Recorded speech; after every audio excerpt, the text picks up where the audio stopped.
And how would you explain the bridge between having the basic knowledge of the work and the poses and anatomy principles and, let's say, injury prevention and working wisely? What is the bridge from that understanding to the more complicated therapeutic applications?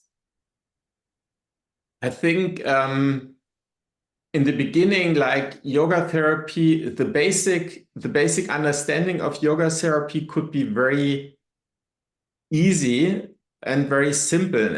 But I think, for example, if there is an injury, you have to rest. Yeah, this sounds very logic and simple, but very often people come to yoga class and they say, okay, I have a ligament injury, I want to do yoga. And the first thing, if you have a ligament injury, a torn ligament, is rest. And if you start too early, for example, with yoga poses, you really can ruin the healing process.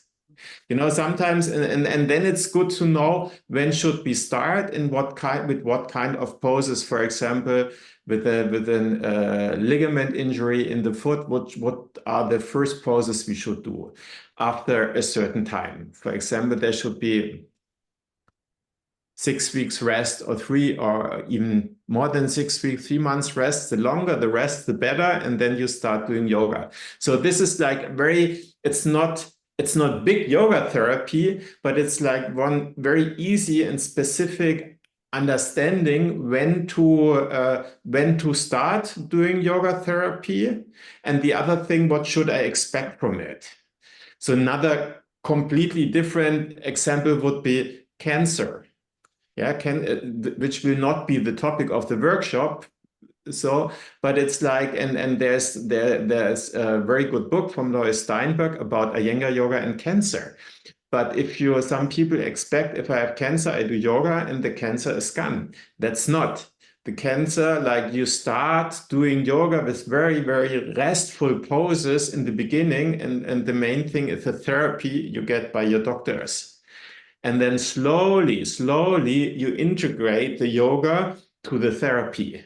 So the therapy supports, the yoga supports the so-called medical therapy. And then when the cancer is kind of, if it's when the therapy is over, then you want to start to support the system, especially the immune system, that the cancer doesn't come back. So this is like, you know, sometimes people expect too much from yoga. They say, oh, I have a very bad illness and disease, and if I do yoga, I get rid of it. Sometimes you have to explain you can practice yoga with this condition, and with I think most of the conditions you somehow can practice Iyengar yoga, which is wonderful, but you also don't have to expect too much.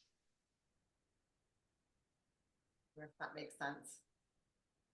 And just going back to this idea of recovery time with an injury or inflammation, is one basing their timings on, okay, let's say I have a ligament which is strained. I know that there's this prescribed time until the ligament should no longer be inflamed and I can start working with it.